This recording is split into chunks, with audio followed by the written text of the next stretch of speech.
Police अधीक्षक कार्यालय Dhule, Digvijay foundation Dhule व परिवहन सुरक्षा समिती यांच्या संयुक्त विद्यमानाने वाहन चालकांचं नेत्र तपासणी शिबिर आणि मालवाहतूक वाहनांना रेट्रो रिफ्लेक्टिव्ह टेप लावणे आणि वाहन साक्षरता अभियान या उपक्रमांचे रस्ता सुरक्षा सप्ताहाच्या अंतर्गत आज 31 जानेवारी 2025 रोजी आयोजन करण्यात आलं होतं। 36व्या राष्ट्रीय रस्ता सुरक्षा अभियान महाराष्ट्र राज्य रस्ता सुरक्षा अभियान 2025 अंतर्गत वाहन चालकांसाठी नेत्र तपासणी शिबिर व वाहनांना रेट्रो रिफ्लेक्टिव्ह टेप लावणे, वाहन साक्षरता अभियान राबवणे आदी कार्यक्रमाचं आयोजन करण्यात आलं होतं।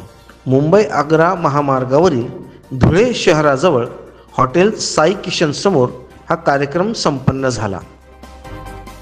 पोलीस अधीक्षक कार्यालय धुळे, प्रादेशिक परिवहन कार्यालय धुळे, दिग्विजय फाउंडेशन धुळे आणि परिवहन सुरक्षा समिती मुंबई यांच्या संयुक्त विद्यमाने या कार्यक्रमाचे आयोजन राजेंद्र राजपूत, शांताराम निकम यांच्यामार्फत करण्यात आले होते।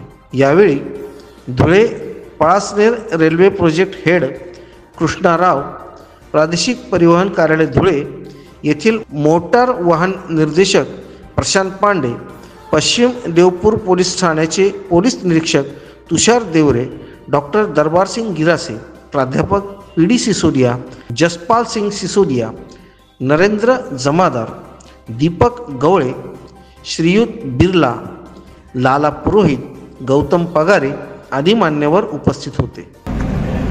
माल वाहतूक करणारे जे वाहन चालक आहेत तर अशांचं आम्ही नेत्र तपासणी शिबिरचं आयोजन केलेलं आहे। तर त्याला उत्कृष्ट प्रकारचा प्रतिसाद आहे आणि जास्तीत जास्त लोक याचा लाभ घ्या। आज भरपूर फोन आले आमच्याकडं, 800 ते 1000 लोकांची नोंदणी झालेली आहे आम्हाला नेत्र तपासणी शिबिर।